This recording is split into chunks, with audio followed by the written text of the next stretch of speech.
Dr. Lakhvinder Singh and dear participants, a very warm good afternoon.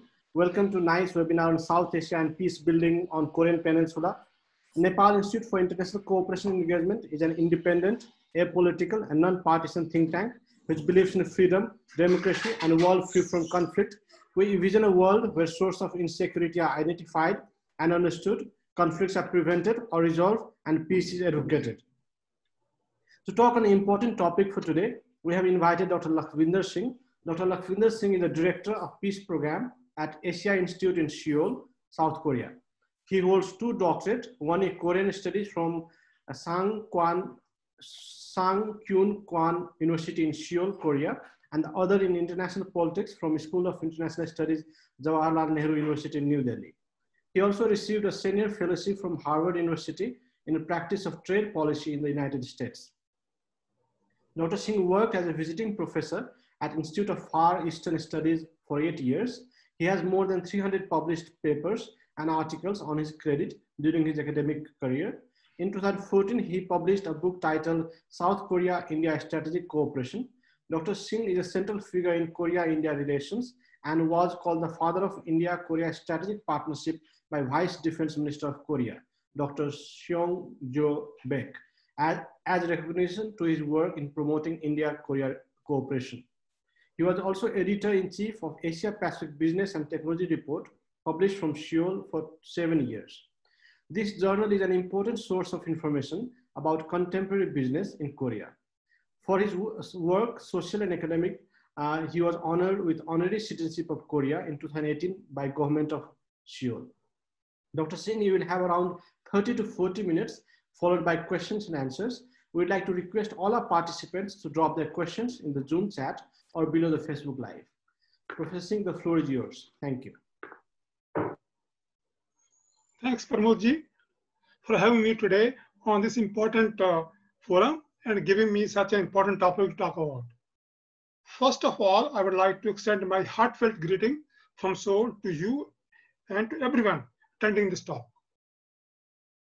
When we talk about Korea, most of the South Korean scholars focus on Miracle on the Han River. How in such a short span of time, Korea progressed so much? What is the secret of Korean success? This has been main focus of South Asian scholars. So that is why most of the work being done in Korea from South Asian scholar is focused on economic cooperation. Very rarely South Asian scholars talk about other issues. And for this reason, the important issue of peace building on Koreans will become very, very important because not many people are talking about it. So I want to thank you for giving me this opportunity. In 30 minutes you have given me, I will try to develop a new perspective, a new take, and how can we look at Korea and what kind of contribution we can make. So far, our outlook is only economic progress and how South Korea can help us in our economic growth, in our economic progress. But we have never thought how we can contribute to Korea. We never thought Korea also needed help. We never thought that we can also play positive and important contribution in Korean growth story. That aspect has been completely ignored by Indian and South Asian scholars. So I would like to start with that today is a very important day in Korea. Today is the 27th July. This is a day when Korean War ended and peace was restored to Korea.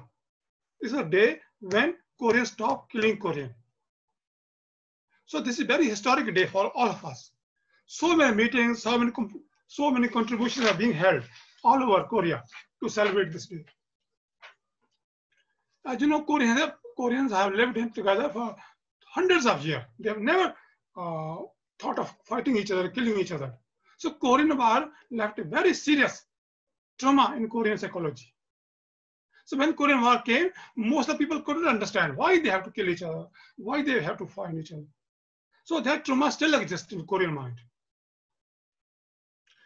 And many people couldn't understand, but our leader, Pandit Nehruji, understood that Korean War, if not stopped in time, can do a lot of damage, not only to Korea, but to whole Asia. That is why he intervened timely and did spend a lot of energy, lot of effort to bring peace to the Korean Peninsula. Till war was achieved, till peace was achieved, and to Korea start focusing on the economic development, India remained engaged. But unfortunately, as soon as war ended and our contribution was stopped, and we couldn't do much. For 30-40 years, we was just lost from the Korean scenario. Nobody's there. Because of Cold War politics and because of something, we couldn't come. Suddenly our whole legacy was wiped out. Was in danger, was completely written off. But luckily, after the Cold War, we started coming back. I starting our intervention, our integration with Korea. And Korea started accepting us. In the beginning, Korea was not ready to accept us.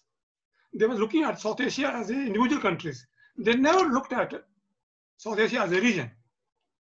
But in 2006, when we made Korea as an observer to our SAARC organization, then for the first time they developed a multilateral perspective of our region.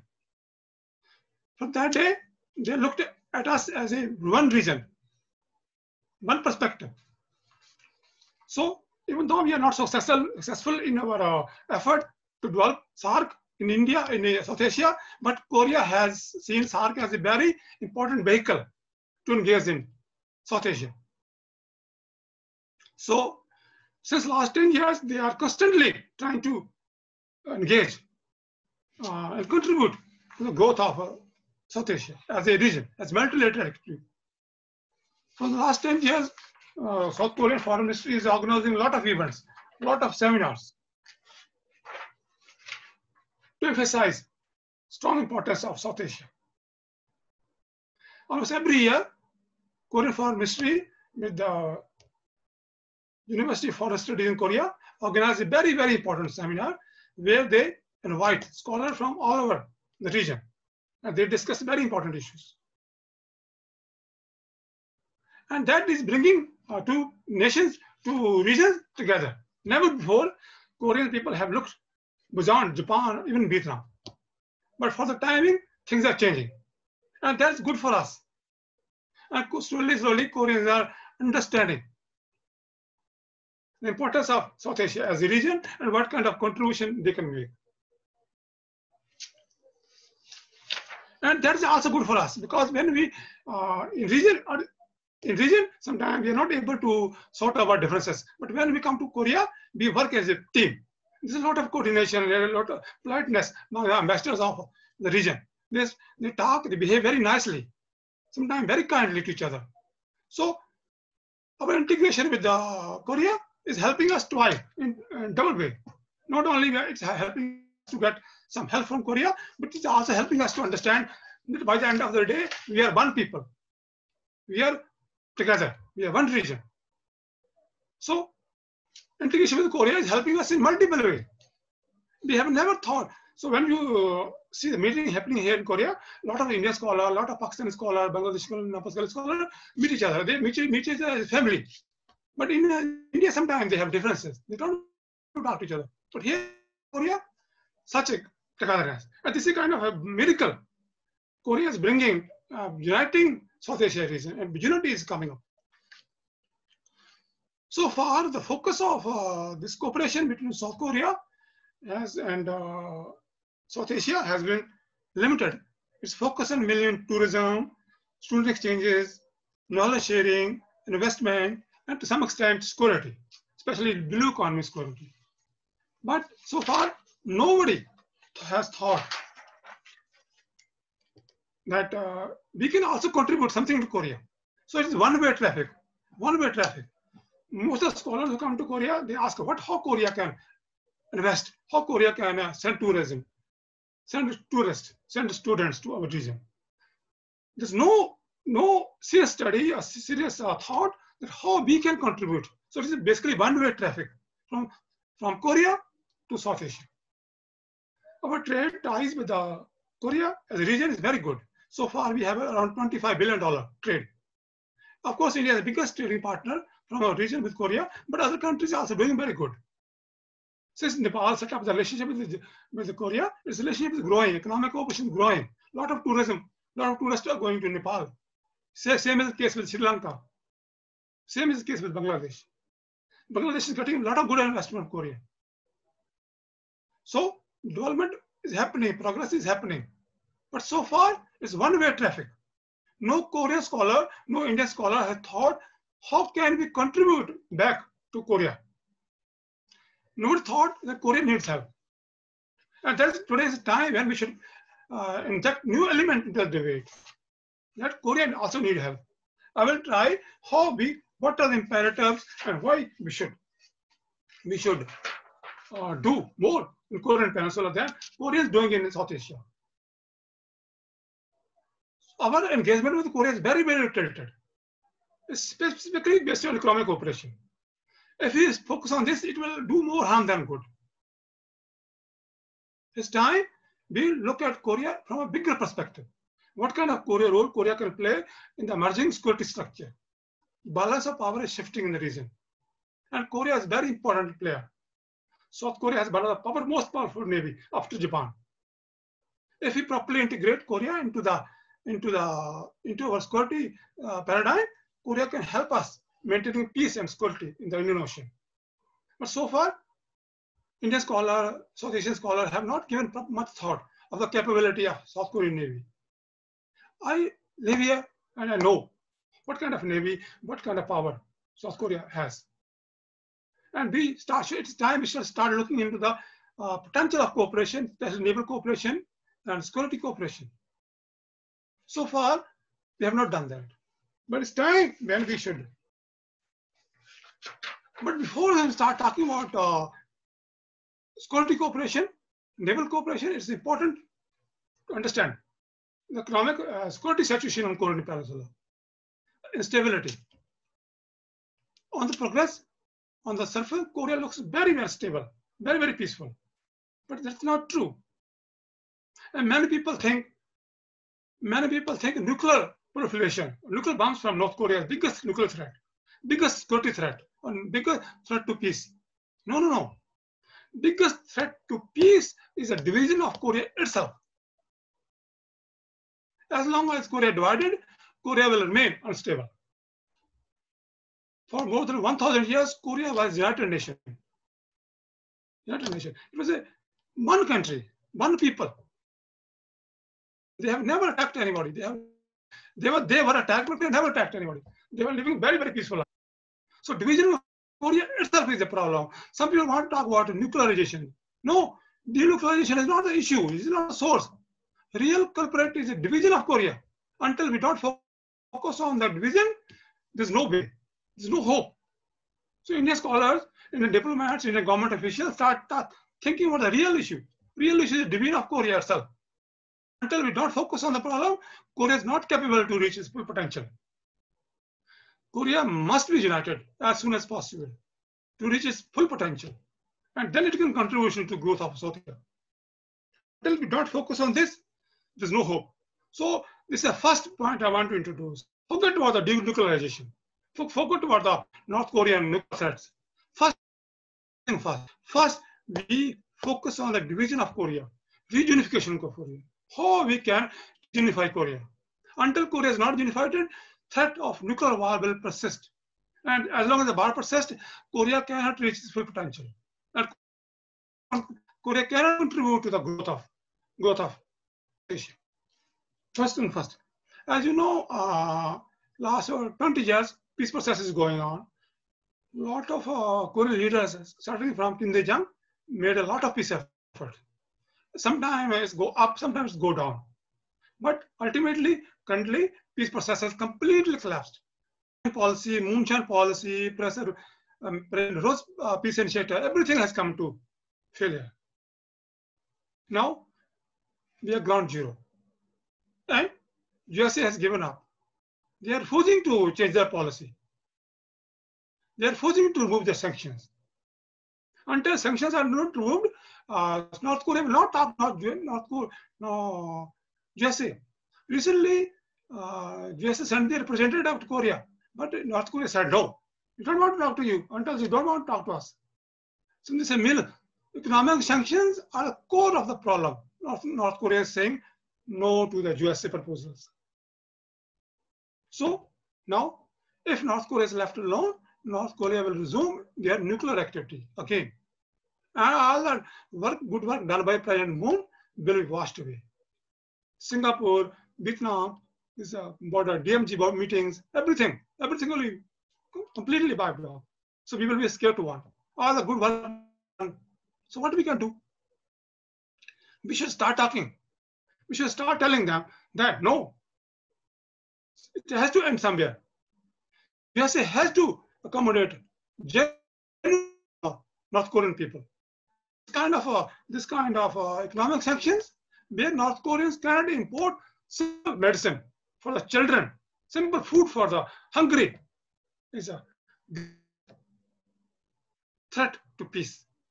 So we as a nation have to assert that this is wrong. It has to go.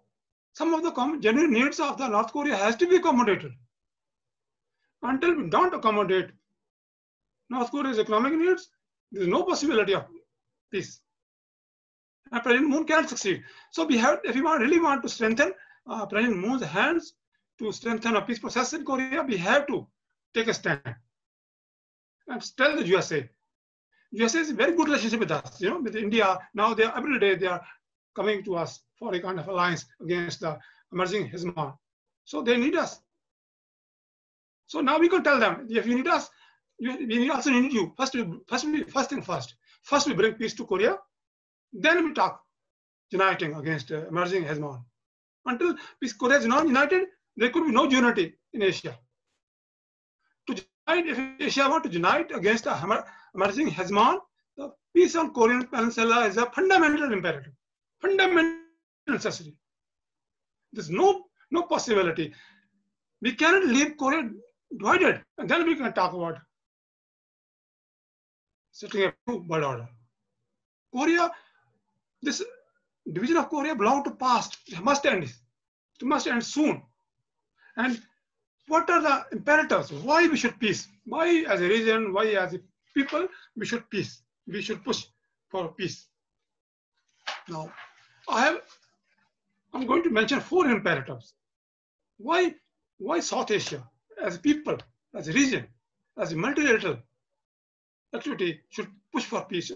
India, everywhere. How can we forget our moral values? When Korea is, and then we expect from Korea should help us to economic growth, investment, trade, and then we are not doing anything in return. Is it sustainable? Is it not sustainable argument? Morally, it cannot be justified that we keep expecting something from Korea every time and we don't pay anything, despite our forefathers, our future values tell us that we must feel the pain of our partners. Korea is in pain. Divided Korea, divided family has to be addressed. So that is why the most strong and powerful imperative is a moral imperative. We, as children of Gandhiji, as children of Buddhaji, Gautam Buddha, we simply cannot close our eyes for the pain of Korean people. Thousands, old mothers are dying to see their brothers. You meet them, if you go there, sometimes you meet there, sometimes they have meetings, you go there, you can feel the pain, how desperate they are to see their dear ones before they die. We have to feel the pain of Korea. And that Korea is very fundamental importance.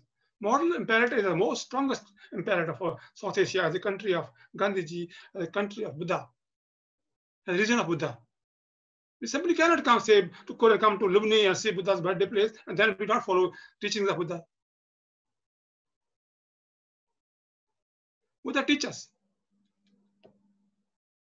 It's very important. Very, very important. Moral imperative cannot be ignored for the wider partnership with Korea. Number 2, as you know, currently North Korea is completely underdeveloped. According to some estimates, North Korea might have more than $10 trillion $10 trillion natural minerals. Given the North Korean technology, North Korean expertise, North Korea can add value much, much bigger than that. Just imagine the value-added wealth of North Korea. And if South Korea develop with that kind of wealth, what kind of Korea will look like? Rich and prosperous Korea is good for us, for economic development, for not only for Korea, but for South Asia also. So economic imperative is the second most important imperative. If South Korea and North Korea is able to unite peacefully, Korea will be a very, very rich country. Korean companies will play much, much bigger role in the growth and in the development of South Asia. Just imagine what kind of wealth will pour into South Asia if Koreans are rich. Economic imperative cannot be ignored. And now, because of division, Korean economy is shrinking very fast. Just imagine, now the growth rate is 2%. But people tell me by 2025, Korea will stop growing, 0%. It will have a very negative impact on the whole region, because the whole region is trading with South Korea. If South Korean economy stop growing, our economy will also stop growing. Think the connection between South Korean economy and our regional economies. But if we help South Korea to unite peacefully and South Korean start growing again, United Korea, peaceful Korea, and $1 trillion assets become multi-trillion dollar. What kind of wealth, what kind of opportunity will be generated for Indian companies, Korean companies, Nepalese companies, Sri Lankan companies, Bangladesh companies? Just imagine. United Korea is gold mine for all of us. It can get for at least 30, 40 years, we don't need to worry about anything. Because South Koreans will need us as a market, as labor, as a source of technology, a source of human sources to grow that kind of wealth. So limitless potential will be created if South Korea is able to unite peacefully. And if we can play a very big role, because we have no past legacy. Japan, China have a past legacy. So when they try to intervene, South Korea resists immediately. But South Korea has no ill will with us. So when we come forward to play active role to unite Korea, they will accept our proposals. They will accept our ideas. And that's one of the reasons why I love Korea, that they show a lot of respect to our proposals, to our ideas. You come to Korea, you'll see what kind of respect they give to our ideas, our proposals. You can see Nepalese restaurants are full of soul. Nepalese community is very small, but they are flourishing. You see, the Nepalese people are very rich in Korea, very high quality life, and a lot of Koreans have a very good political connection with the Korean political establishment. So even Nepalese community is very, very small, but they enjoy a very high social status in Korea. Why? Because Korea as a people love South Asians, respect South Asians, because we are our past legacy, we are a country of Buddha. And we have to materialize it. We have to use our assets, spiritual assets, to strengthen our future. Economic imperative is second one. Now, security imperative, third one.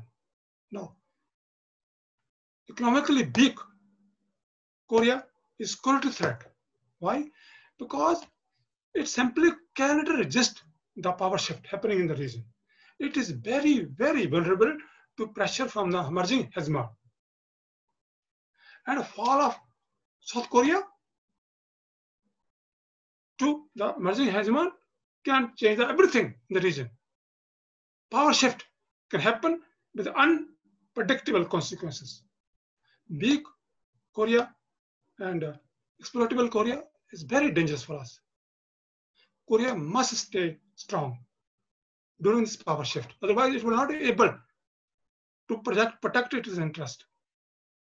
And if Korea fails to protect its interest, it will have implications for all of us, because it will introduce chain reaction. Security imbalance will happen.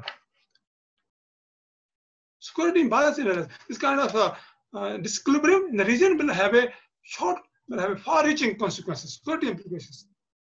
So, United Korea is very important to resist the pressures from the regional powers.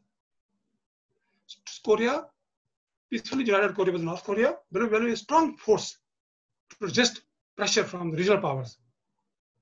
And as long as Korea is able to stand against this blackmailing pressure, we are safe in South Asia. We are safe. Because the emerging hegemon will not be able to threaten with powerful navy.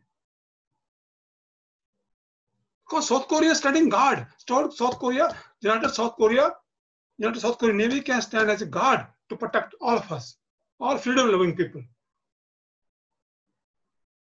You understand?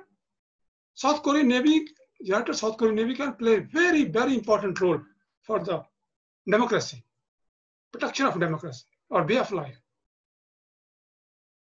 But if we fail to help Korea to unite peacefully, there is a high possibility that South Korea can crumble.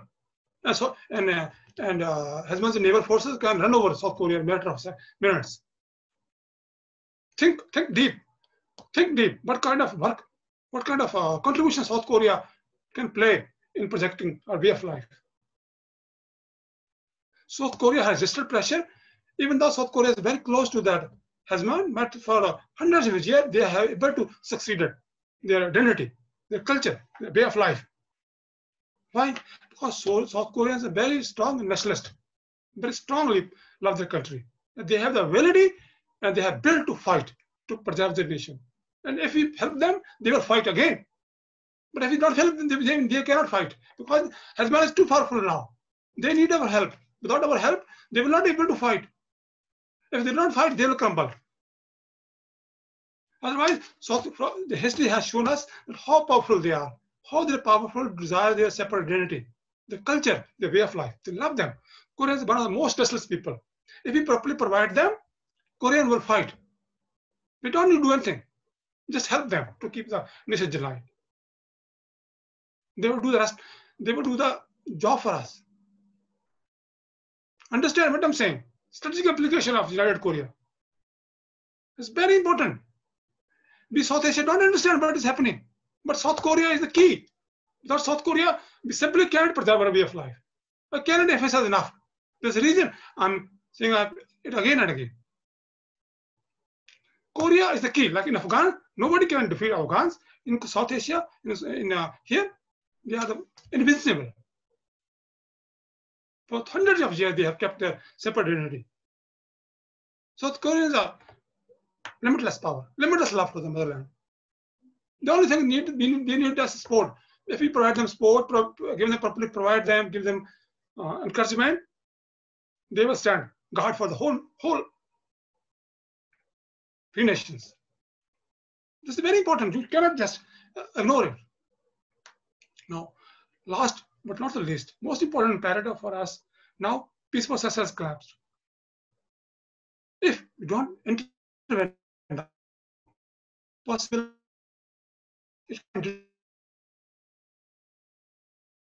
full-fledged nuclear program. They have already completed their all testing. The kind of weapon system they have is enough to destroy South Korean peninsula multiple times. What happens? What happens if the war happens? What happens if nuclear war happens? It will have huge implications.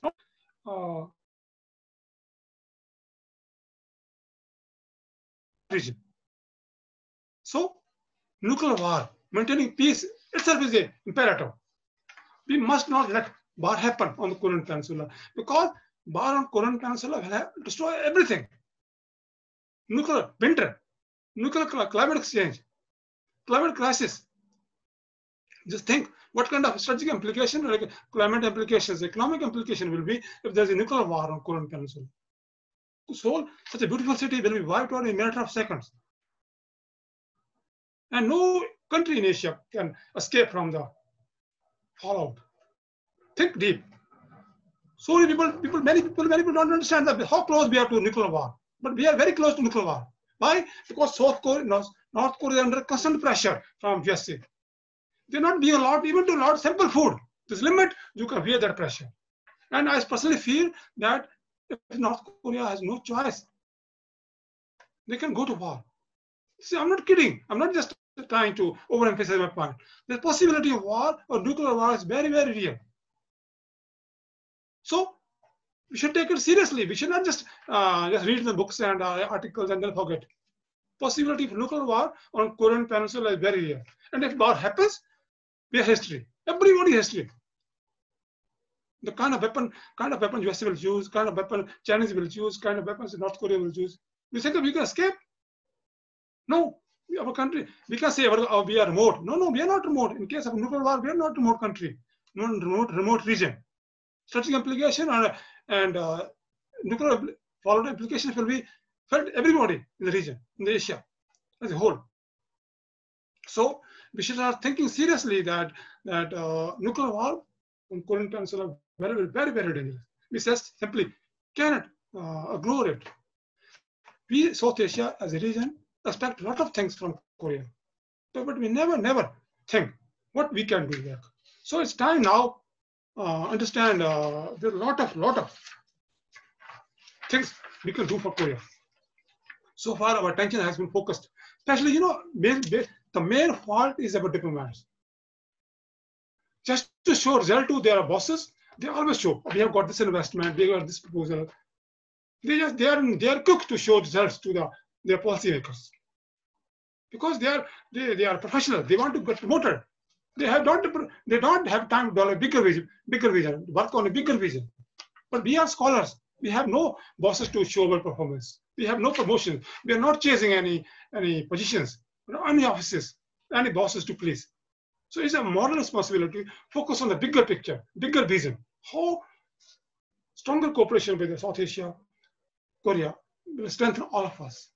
So because the diplomats sometimes they rush to show their performances to their political bosses, to their individual bosses, sometimes they skip long-term vision and ignore important things.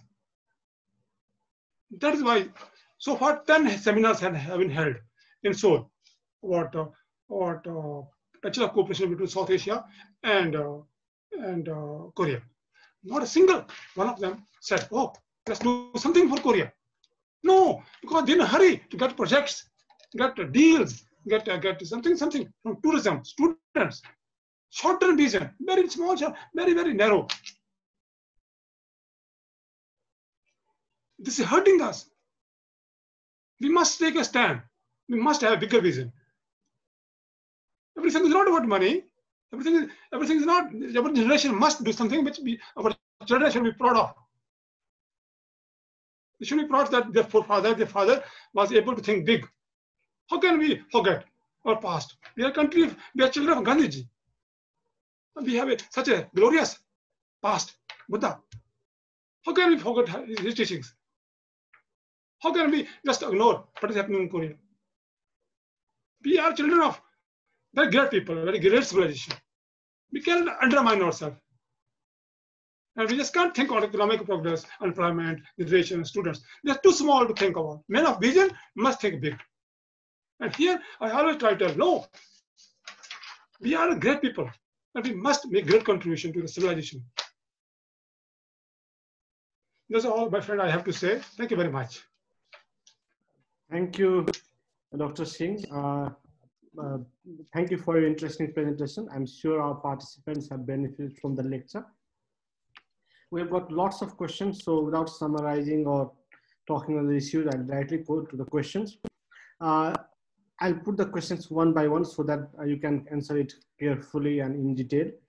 How do you see the future of North and South Korean diplomacy to bring peace in the peninsula? This is the first question. I see future itself is very, very positive. The problem is that President Moon is not able to handle American demands of CVD. Now he's too insisting to take the Americans along. So that Americans are not ready to change their position. They are insisting on CVD. But CVD is not possible. Technically, it's not possible. So until President Moon don't insist on taking the USA along, peace process will stuck. So President Moon has to take a bold decision. Has to say, okay, we need USA. USA is a great partner, but as far as peace is concerned, she has to move alone. I'm sorry to say like this, but even though I strongly feel what kind of role USA can play in the future, but if we really want to build peace, President Moon has to take a bold stand. America will never come along. They will never change their position on CBD until they don't change their position on negotiation, on nuclear sanctions, on economic sanction, on CBD. There's no hope. So future is great. President Moon has a lot of ideas, has proposed a lot of proposals for the contribution of peace process between North and South Korea. But he's making one mistake. And that mistake is costing everything. His insistence that he wants to take Americans along is costing everything. Yes. Thank you. The second question is, what is India's stand on Korean Peninsula for peace building? India's stand on theory, and theory is very good. You know, if you talk to if you listen to our ministers talk, our diplomats talk, they talk big. They come to Korea, they come to Seoul, they talk big. But practically, they are not doing any practical thing. There's a difference between me and our diplomats. There's a whole region of the fight. You know, I'm saying talk is good. Talk looks good. You can give a statement. You can look good. But somebody has to do the heavy lifting. Let me do the heavy lifting. I tell them, let him do the heavy lifting. But they're not able to do that. They say by giving some speeches in the five-star hotels are policy statement, then MOU. They keep signing MOUs with South Korea all the time. They keep talking big. To talk big, do little action. You know, there's a problem, gap. There's a gap between their talk and gap.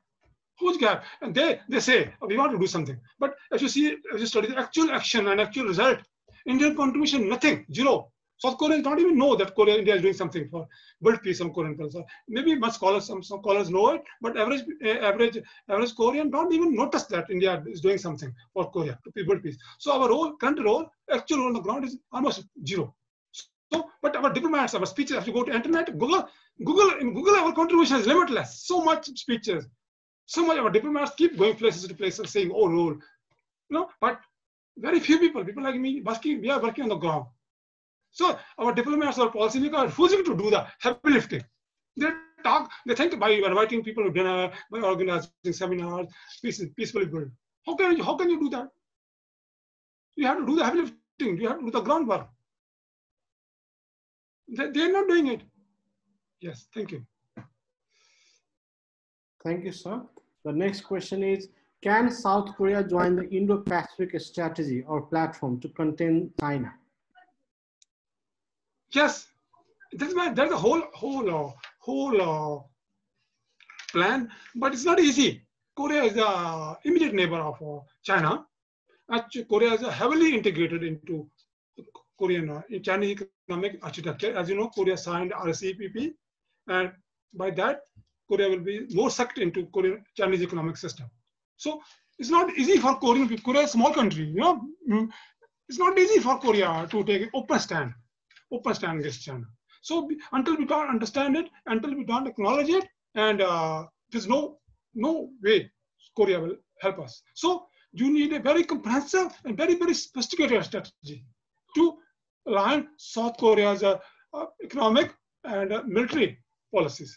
So that is what I have said. I have been talking about this military alignment and economic alignment for decades now. I'm telling that South Korea is a difficult case. South Korea is not Japan. Japan is ready to join us, but South Korea is not Japan. Until we don't understand the specific needs of Korea, Korea will not help us. And Korean talk to me every other day, I attend conference. Say, Dr. Say, we understand what you're trying to do here, but we are not Japan. We have different needs. We have different situation. But Korea, our Indian people don't understand this.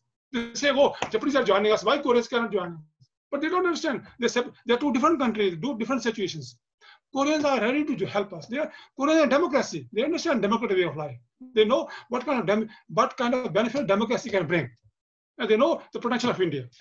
And they know what will happen if Indian Ocean fell to China. They know everything. They're not ignorant. Koreans are well informed, everything.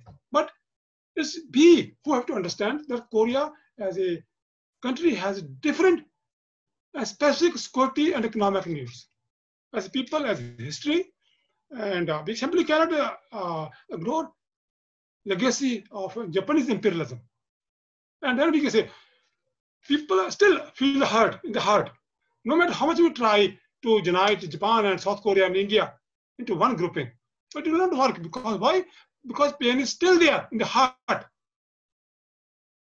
How Korea people. It's still there. We can talk about it in the papers, strategy. Indians are not doing it. I told them, no, we have to work on it. I have to work on it. We have to reduce the pain of Korean people and tell the Japanese people behave nicely. If you need the help of Korean people, that pain, that imperialism pain has to be addressed. But so far, no Indian scholar, no Indian diplomat has tried to bring South Korea, Japan, India together. We used to have a good together, but it didn't work. I was very happy when it was set up, but our diplomats but as I told you many times, they work for quick results because they have immediate bosses to show off. That's a problem. That's a problem. That's a business problem. They don't want to work on a long-term project. They have a limited 3-year project. They just try to get some results so that they can fill their resume. So people like, that's what security development in Japan, Korea, and India is a very good idea. But Korea must feel that our anguish, our grievances by Japan has been properly addressed. But we ignore it. We don't feel how Korea strongly feel about comfort women, what a Japanese legacy. Until we don't feel Korean people's pain, there's no way Korea will join us in Indo-Pacific. So it's a very, very specific strategy, very, very comprehensive strategy. Men of vision, one more time come forward and develop a very comprehensive strategy. Then we bring Korea and Japan together. And without Korea and Japan, as you saw my article in the Diplomat, without Korea and Japan, India working together, there is no hope. Quad will collapse. Indo-Pacific will collapse if Korea, Japan, India don't work together. Cooperation between Japan and India, so Japan and Korea is the key. If Japanese and Koreans don't work together, Indo-Pacific history. Without the might of Chinese Navy, without the might of Korean Navy and Japanese Navy working together, Indian Ocean cannot be saved.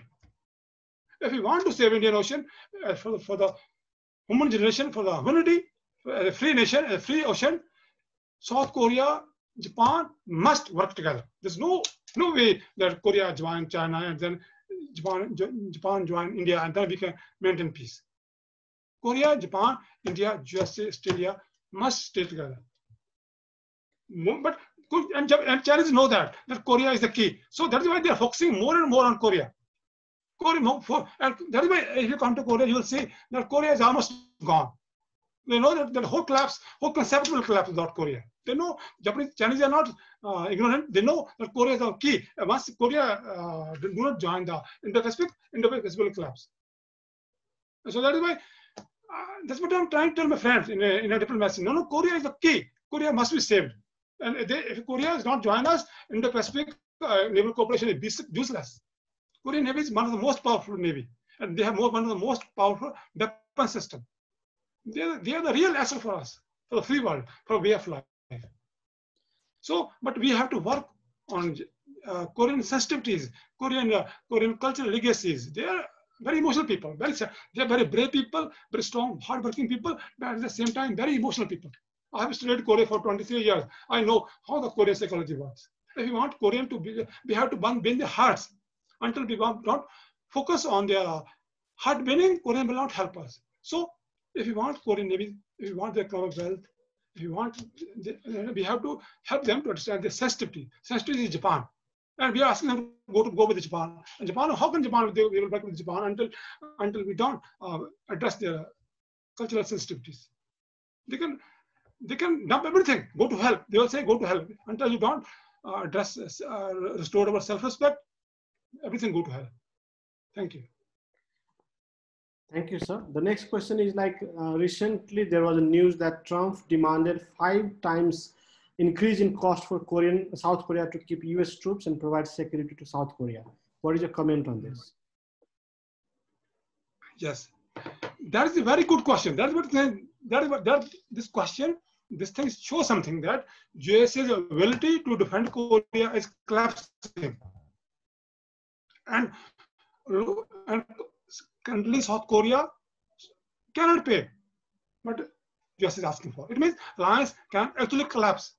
Many people don't understand, but people like me who are observing the alliance very closely accept the danger that alliance can collapse. So I have given 5 years that if they are not able to sort out this alliance will disappear within 5 years. So question is that what happens if US left, if the alliance collapse? Can South Korea sustain itself? No. My answer is no. I will write another article. So I'll say, standing alone, South Korea cannot stand against. Chinese push. It has to. So what we do now? If the Americans left, I mean, if South Koreans cannot pay, and Chinese say, Americans say, oh, other payers are behaving. Recently, they say openly threatened. Everybody started with just a fake warning, but they said threatened that we will withdraw our forces. They have already started talking about it. But in 5 years' time, they may withdraw. You know. So now, question for us: Can South Korea sustain itself? Can South Korea stand alone? Answer is no. My answer is no. So what we do now? So we strengthen. We work two fronts. So one, we work on unification of Korea. Number two, we work on South Korea-Japan alliance. And then we work on South Korea-India defense partnership. So that's why we need a man of vision. We have to work on 3 parts similarly, same time, to prepare the future. Future is coming. Americans are leaving. America cannot pay because their economy is not in such a good position to pay for the cost. Because Korea is not alone. They are paying for Taiwan. They are paying Japan. They are paying for South China Sea. Their budget for South Korea too much. The ability to pay for defending Asia Pacific is decreasing day by day because their economy is in serious crisis. They have 20 trillion loans. So when the Americans say no, sorry, we can't pay anymore, it's coming. So we should prepare. So for Korea, I have a strategy. My strategy is 3-pronged. Number one, we help South Korea to unite. Okay.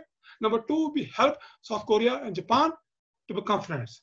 Number third, India and South Korea develop a bigger vision for Asia. Now we are focusing on only buying weapons from Korea, but that is useless. Buying weapons from Korea will not help anything. We have to have a bigger picture how South Korea can play a bigger important role in the emerging security structure. So we have to align South Korea's defense and economic policy for a bigger South Asia policy. You understand? 3-pronged strategies needed. If India wants to survive as an independent nation, if South Korea collapses, India collapses. If South Korea collapses, South China collapses. South China collapses, Indonesia collapses. Indonesia collapses, India collapses. See the connection. See the connection. Where we are going. One thing will lead to another. So we should prepare. That day will come. Sooner or later, day will come when Americans cannot pay anymore. So Americans must be helped. We must take some burden of USA. I strongly understand what Trump is trying to do. Trump is trying to send a message. You guys are rich. You guys are good. You guys love democracy. You should pay. And we should pay. I'm not against it. We should pay. Why are we not? So far, they have been paying for 70 years. I think this is enough. So we should try to listen. They're trying to send a message to us. Democracy is not free. Rule of law is not for free. Human rights are not for free. We should pay. But South Korea has a limit to pay. You know, South Korea has a limited economy. It cannot pay whose economic structure. So how South Korea can pay if South Korea is united, if South Korea is friendly with Japan, if South Korea is trading heavily with South Asia. South Asia can enrich South Korea's economy. Then South Korea can pay. If South Korea do extensive trading with South Asia, or economic integration, economic cooperation now is only 22 billion or 25 billion, but if we work together, we can take it to 100 billion, 200 billion. Then South Korea will be able to pay for its army to fight against the emerging hegemon. So South Korea, it's our moral responsibility to strengthen South Korea's economy. It's our moral responsibility to strengthen South Korea's unification process. And it's our moral responsibility so that Japan and South Korea remain on the same side in the coming power shift. So if we fail to do anything, in one point we fail, then we lose Korea. Then God will happen. What will happen? Yes, thank you. Thank you, sir. There is one interesting question, and there are 2 questions. We'll club it together, which you have talked basically. So I'm trying to club both the questions. Okay. How is South Asia affected by activities in the Korean Peninsula? And what is the strategic importance of Korean Peninsula? Very good question, but I think I answered it. Okay, I don't think I don't need to answer this question, but I already said it. So suppose there's a war, we are affected, right? Suppose U.S. Navy, American leave. South Korea is forced to become part of Chinese network, economic network, then we are affected. If South Korea, Japan fight, we are affected. This is a self-obvious question. You know, you don't need to wonder what will happen if South Korea has economic implication, strategic application for us. It can affect our way of life, multi-dimensional way. If there's a war, we are affected. If South Korea aligned with China, we are affected. If South Korea fight with Japan, we are affected. If South Korea fail to help us in the South China in the ocean, we are affected. Let's think. Yes. And what is the Yes, please. strategic importance of Korean Peninsula? Very, very important. Okay, strategic importance. Okay, let me tell you now. If South Korea is united, if we manage to unite South Korea peacefully, South Korea will have a huge economic value for us. South Korea is a democracy, so we will be able to benefit immensely from South Korea's wealth, economic wealth, which unification will bring. And that will strengthen our economy, that will strengthen our military. Number two, if South Korea is united peacefully, it will be able to resist blackmail from emerging hegemon. And that will be itself is a very big factor. Number three, if South Korea is united, it will help us to maintain balance of power in the Indian Ocean. So, strong, united, and peaceful economic prosper Korea is very, very strategically important for us. So that's what I'm trying. But so far, Naroji, there was a reason Naroji sent forces to Korea, because he knows that whatever happens, any power shift on Korean Peninsula will help, will influence one way or the other. If Korea unite with Japan, unite with the free world, it will strengthen us. But if Korea unite with China, it will badly affect us.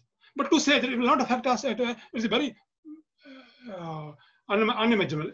Whatever way, so in one way or other, we will have a huge implication, because Korea has huge economies, $1 trillion economy, huge navy. The point I'm trying to raise is that the strategic importance of Korea is huge for us as a peaceful, united Korea, as a peaceful, strong military force, as a peaceful economic force. Korea is too critical for us to ignore. But so far, our officials, our diplomats couldn't understand properly. They come here just for 3 years and do the empty speeches. They come, go, say here and there. They're thinking of inviting people to dinners and giving some statements, do the job. What is this? We have a lot of work to do, man. What is this? This way, they're in great denial of power shift. Power shift is happening, and one way or other, Korea's stand against Indo-Pacific, against unification, against the rise of China, will impact us hugely. I cannot emphasize this point enough. Yes, sir. Thank you, sir. The next question is also very similar to that. The next question is, despite the best efforts of the international community to stop the proliferation of nuclear weapons on the Korean Peninsula, North Korea has succeeded in acquiring them. Yes. This has brought the threat to nuclear obliteration to the doorstep of the Korean people. What can be done to address this urgency? First thing I want to say, this is true, because question is, why North Korea succeeded? Because the approach, USA was leading the effort from the free world. USA was insisting on complete acceptance of their proposal. They refused to accommodate North Korea's demands. So this was quite a disequilibrium between, when you negotiate, you give and take, you accommodate your point and they accommodate. But here, USA refused to listen to, and then they succeeded, they openly revolted. So first thing first, we have to accept our mistake. Yes, until we don't accept, USA don't accept the mistake, and South Korea don't accept its mistake, there's no future. Number one, that North Korea as a nation has security needs, has economic needs. Until we don't accept their genuine security needs, there's no possibility. North Korea is not going to give up its nuclear weapons anymore. It's impossible. So until we don't accept this ground reality, there's no future. This. So step-by-step proposal is good. And then President Moon has to take some bold step. Too much dependence on USA is causing us too much harm. Because USA is looking at the North Korea problem from a bigger perspective. But in Korea, Korean people have to look at the problem from a local perspective. So they are trying to match with each other. It's different from the interest of interest of China, USA. So they're not same, even though they are on the same side of things. USA is USA, South Korea is South Korea, and India is India. We have three different nations. Our interests are different, but that is why until President Moon understand this and take lead, that Korea's first Korea policy is very important. So I propose President Moon should follow first Korea policy. The Korea first. Korea first means Korea's national interest come first. Korea's national interest is unification of Korea. So that is why he has proposed many economic ideas like railways, housing, fertilizers, agriculture cooperation. He has so many genuine ideas, but because of China, because of USA, everything comes to zero. So to some extent, it has to be bold to strengthen peace process. And a country like India, so South Asia, can come forward. We have a strong moral and economic incentive to promote help. That's the whole issue I'm fighting today. That our diplomats are not understanding the kind of role we can play to build a new, united, sovereign, and democratic Korea. And how strong, powerful Korea. Must President Moon take the initiative? President Moon launched a southern policy in 2017. You know why? Because he understood that regional country Japan will never help them to unite Korea. So they are looking for, in one way or other, they are looking for help from South Asia. But we as a nation, as a religion, as a region are not pushing to come up. So Korea, in one way, Korea are asking for help from us as a region. But so far we have failed to read a signal. We have just focused on economic cooperation. We're still looking for what kind of investment, what kind of student, what kind of tourism, what kind of temple, Buddha temple you can make in Korea, in India. So our vision is very low. We're just looking for, Koreans will come and make a temple for Buddha, and then tourism will come, and then we will make money. That is our vision. Shame on us. Shame on us. I say on the TV today. This is our vision. This is our vision. That's what we expect from Korea. We don't understand what is happening. Power shift is happening. Power shift is happening, and according to my thesis, by 2025, everything will change. If we fail to build our defenses, Chinese Navy will run over everything. So, how much time we have left? Only 5 years. Yes, sir. Let's look at the next question. In post-COVID-19, is there any possibility of unification of Korea and denuclearization of Korean Peninsula? Yes, sir. There's a very high possibility. Recently, 2-3 days ago, North Korea accepted that there is a COVID cases in North Korea. So earlier there was no refuge, but now they are openly accepting. So they are declaring emergency in North Korea. It means COVID-19 has started spreading in North Korea. Just imagine what will happen. Now sanctions are there. Nobody can buy anything. Nobody can import anything. No medicine, no food, no doctor. Now in Korea, mask came from Vietnam, mask came from China. So South Korea survived. How North Korea can survive? Tell me. So now South Korea is offering help to South Korea, but they said no. During April 25th, our President Moon offered help to North, but North Korea said no, we don't want your help. They refused until now. President Moon not accommodate North Korea's genuine needs. Potential of cooperation is zero. But so everything is integrated, everything interconnected. Interconnected means President Moon should look for the possibility of helping North Korea to help. Otherwise, North Korea can face a very serious crisis because their medical system is almost broken. Almost broken. They will just collapse. And just imagine, in desperation, they can do anything. The nuclear weapons, what kind of things they can do? If the COVID-19 is spread to North Korean military can revolt. And if the war can happen. So President Moon offering so many things on paper, he just say, let's do this. But then when it comes to the grid, then he refused to take a final step. That he has to decouple his North Korea policy from USA. Until he don't decouple his North Korea policy, there's no hope. But he has so far refused to show any courage. So decoupling President Moon's North Korea policy is a fundamental imperative to build peace on Korea Peninsula. He's the leader of the nation, he should show courage, he should show leadership. Every time he just can't go to Americans and ask for permission. So Korea is an independent sovereign nation. So until you don't decouple, every time you make a small step and ask for permission from USA, and then you say, why peace is not coming? Americans are thinking from bigger picture. They have their own calculations. They don't care how many children are dying. out of hunger, out of COVID-19. Millions North Koreans die, but do you think Americans care? No. They have their own calculations. They have their own math to do. So to build COVID-19, first thing first, decoupling is the key. President Moon should rise to the occasion. He has only 2 years left now. His legacy will be affected.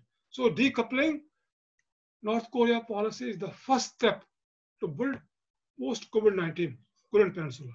Yes, sir. Let's move to next question. The Yes, two sir. questions is almost similar, they're interlinked, so I'm trying to club that. What implication does inter-Korea relations have on US-South Korea alliance? And second question, just the opposite. Amid Chinese velocity or bellicosity and US conflictual relations with both China and North Korea, is there any possibility to settle the inter-Korean tensions? Yes, that's the whole problem. Very first question is very good. Now, South Korea, Americans feel very threatened. Whenever North Korea and South Korea start talking to each other, on the lip service, they say, oh, very good, let's meet.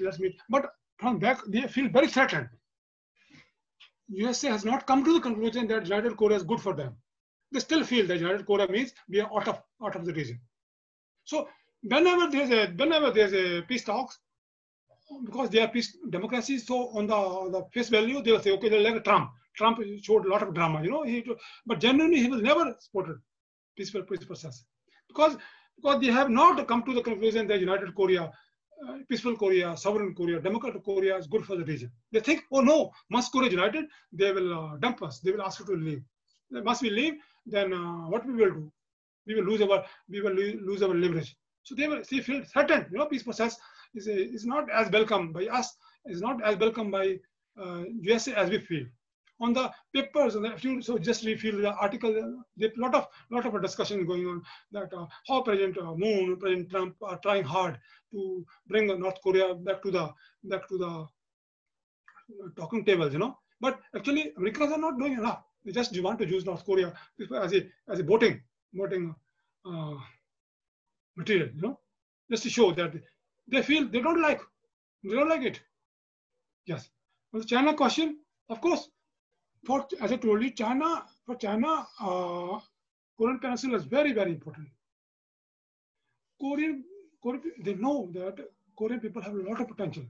Now, just imagine if South Korea economy integrate with the North Chinese economy, what will happen? What kind of technology? What kind of human power will be generated? Just imagine Samsung joined with Huawei, and North Korea, South Korea military joined.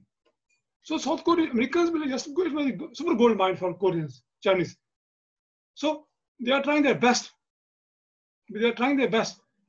So Chinese are in the coming conflict with the USA. Chinese know that USA, Korea will be biggest asset they can get. So that's why they are, they are trying to peace process as much as they can.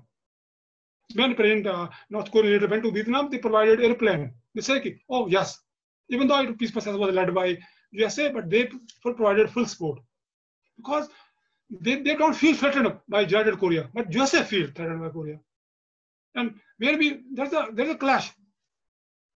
That's why belligerence is coming from China, because as Americans know, Chinese know that war between conflict between USA and China is just a matter of time.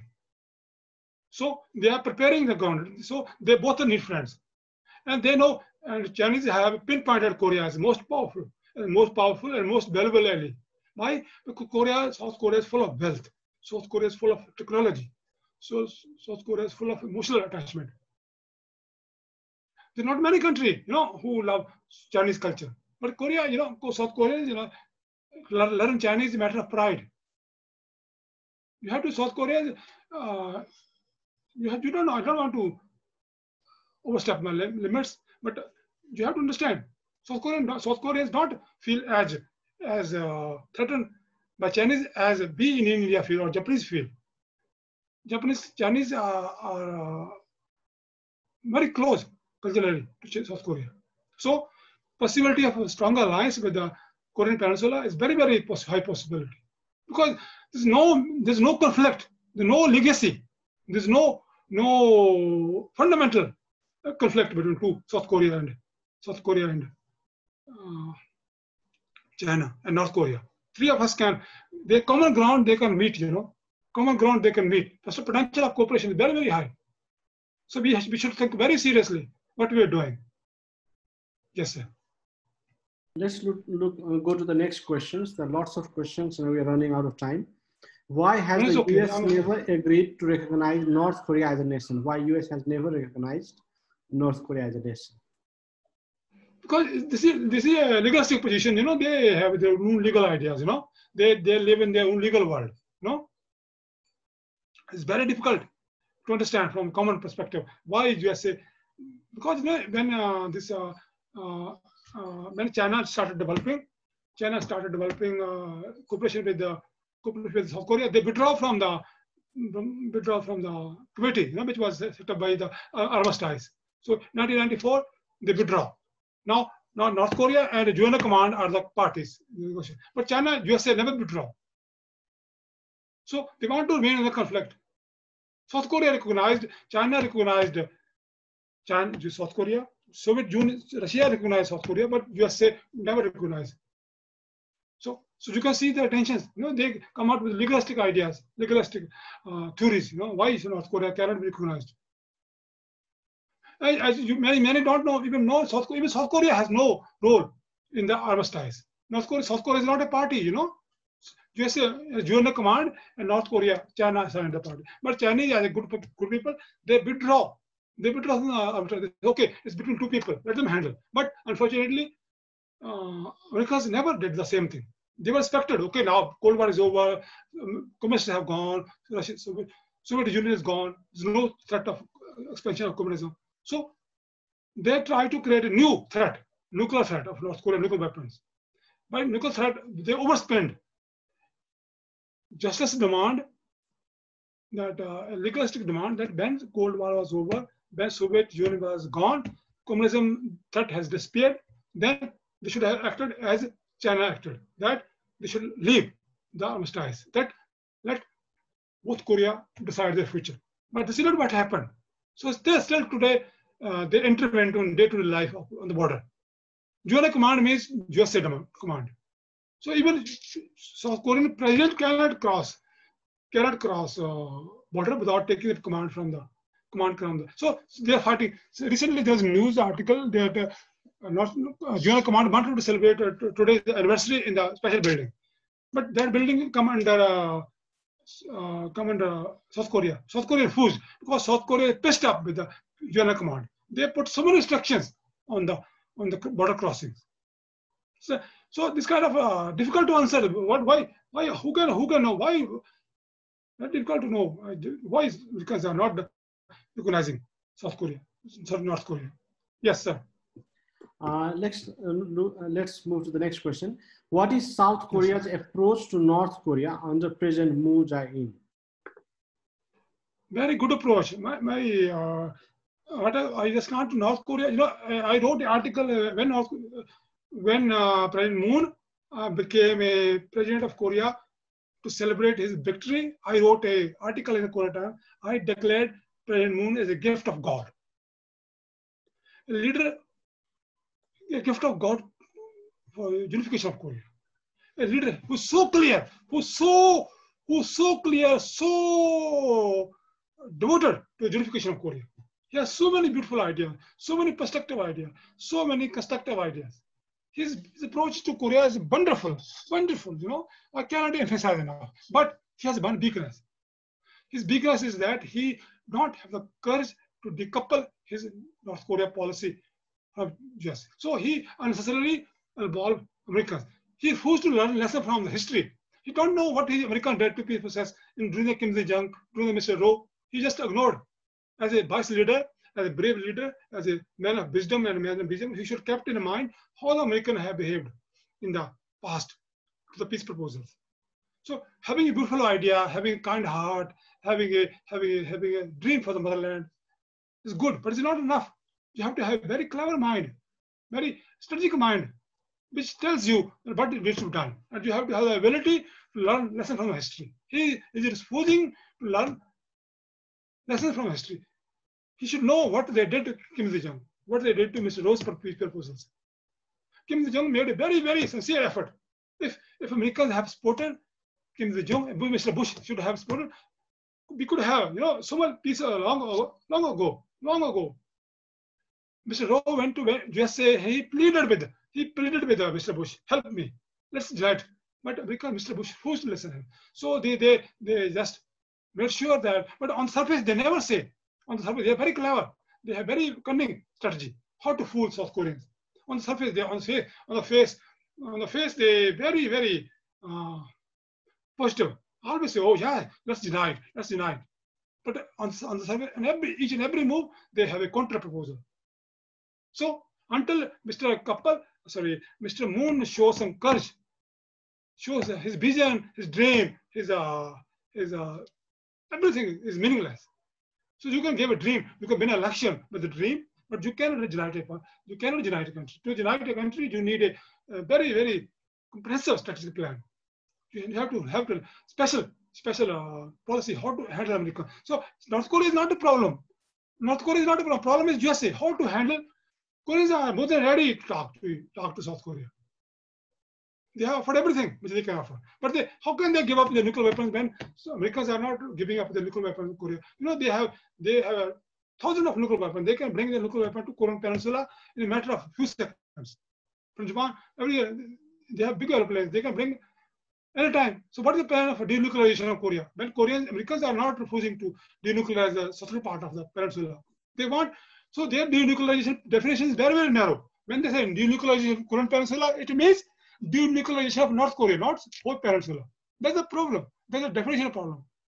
Americans are refusing to commit that they will never bring. No? So their definition of Korean denuclearization of Korean Peninsula means North Korean give up their nuclear weapons and then we are free, whatever we want to do. They don't want to discuss their deals, what kind of weapon they have, or what kind of weapon they can bring. They don't want to commit to anything. Do you think a deal is possible when the Americans are so inflexible in their policy? Do you think it's really possible? Any genuine person, any God-fearing person will say, no, this is not a genuine offer. This is not a genuine offer where you can think, oh, yes, we can see. The moment Americans are serious, everything will become serious. So Mr. Moon should focus more on how to handle American policy towards North Korea than North Korea. North Korea is more than welcome. They're coming. They need South Korea's help in everything, in fighting COVID-19, in fighting economic crisis, in fighting. North Korea has a huge problem, number of problems. They need help in every possible level. But how can they sign their death warrant with their own hand? How can they give up their whole? And it's not ends in the nuclear weapon. Then they see how cruel they are. First, they want them to give up their nuclear weapons. Then they want to give up their missiles. Then they want to give up their whole conventional forces. So they don't end up. Then they start talking about parity in the conventional forces. It don't end.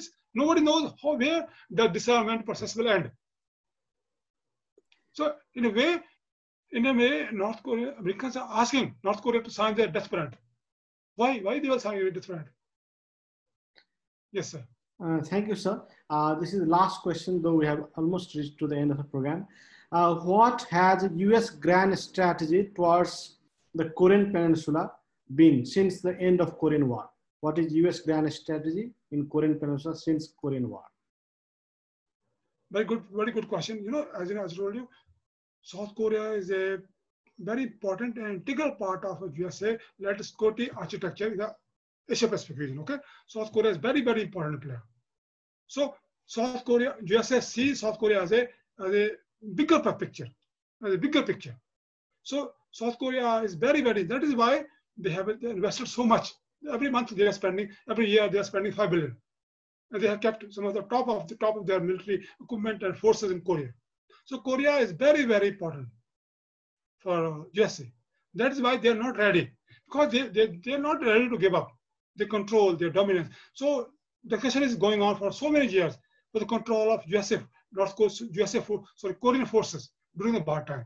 But on the one schools or the other, Americans refusing to give the control back to the USA, sorry, Korean forces. You know why? Because they are very fearful that if control went back to the South Korean forces, what will happen to us? How can we salute a Korean officer? So they feel it very, very undignified for a four-star American general to salute a commander of the South Korean forces. So they have an inherent equality problem. So for them, Korea is a kind of gem in the Scottish structure. But now they're having a problem. The problem is not coming from the economy. Who will pay? Money is the problem. Now they have $20 trillion. How long they can print dollars and pay for? It has to end somewhere. It has to be sustainable, you know. So now South Korea, USA is under extreme pressure. Pressure is a problem. Problem is that how to accommodate China's expanding ambitions in the region without going to war. Number one. Number two, how to accommodate Korean people's desire for unity, especially for economic benefit. As you know, South Korean economy is shrinking. They need to integrate with North Korea for economic growth. Without unification with North Korea, South Korea has no future, economic future.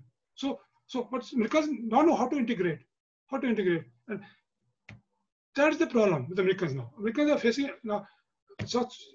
They don't know how to handle China. They don't know how to South Korea ambitions. They don't know how to handle South Korea's desire to play a bigger role. As you know, under President Moon, South Korea is becoming more and more active in South Asia, in more and Southeast Asia. South Korea is trying to have its due place under the sun, but American mentality tells that South Korea should have everything under their control. The whole foreign policy, their whole economic policy. So in one way, even though they say South Korea is a free country, an independent country, but American mentality tells us that Americans are not ready to accept South Korea as a sovereign and independent nation. So whenever South Korea tries to evolve a separate policy for South Asia, for Southeast Asia, even for South Asia, for South China Sea, even for China, they have objections. So South Korea. To answer this question, the whole policy for the since the end of the Korean War policy, how to keep Korea under their grip.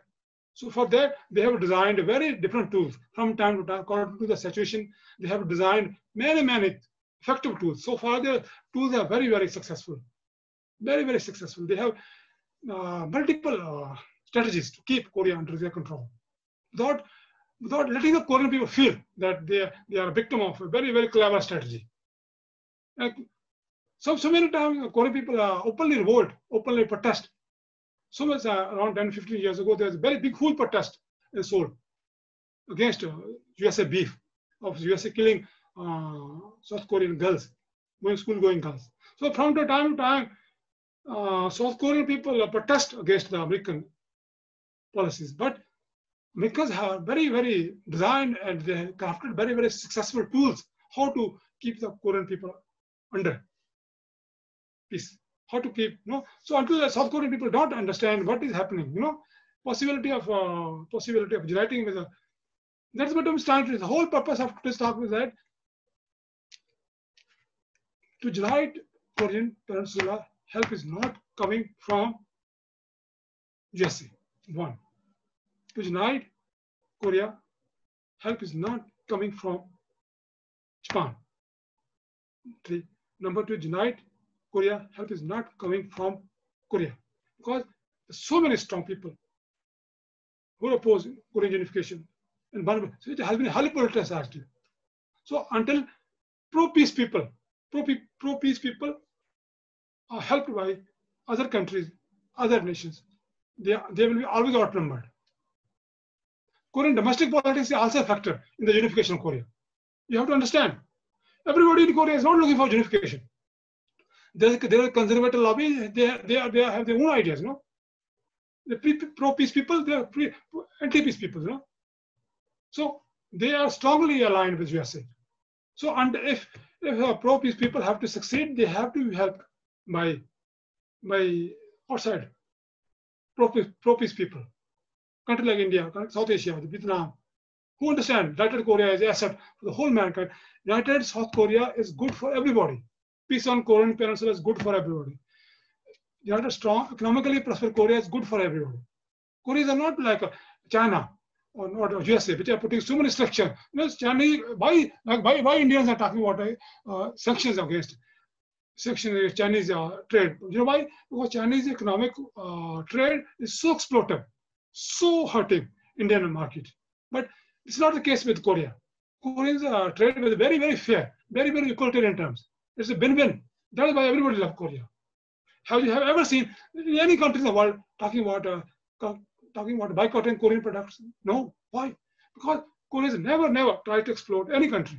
So that's what I'm saying. United Rich Korea will be good for everybody. They are following very, very just and equal economic policies. Very, very good. Nobody can talk about boycotting Korean products because they never try to exploit weaker people, weaker economies. They always try to help. In South Korea, they are extending a lot of economic aid. Japan, Nepal, Bangladesh, Bhutan, Sri Lanka. You see the data. They're helping everybody. They have no exploitative nature. You know, Koreans are, Chinese are intervening from the strategic point of view. They try to destroy the local economy, local industry, local businessmen. But Koreans never do that. Koreans go there in good faith. Try to understand the Korea's economic engagement with the South Asia and Southeast Asia. You will see how kind and how pro people they are. This is the whole point of my argument is that United Strong Korea, economically strong Korea will be very good for the region. Very, very good for the region. The more South Korean companies come to the region, the more good for us. For more economic prosperity, more wealth, more everything. Thank you, sir. That is why China, yes, sir. So we'll end it here, sir. Dr. Lakhvinder Singh, we still have lots of questions, but we have to end it here. Thank you very much for your time and wonderful presentation. We learned a lot from presentation and interaction. Thank you very much for your time, and hope to have you again in future. I'd also like to thank our participants for their wonderful questions. Thank you very much and have a nice day.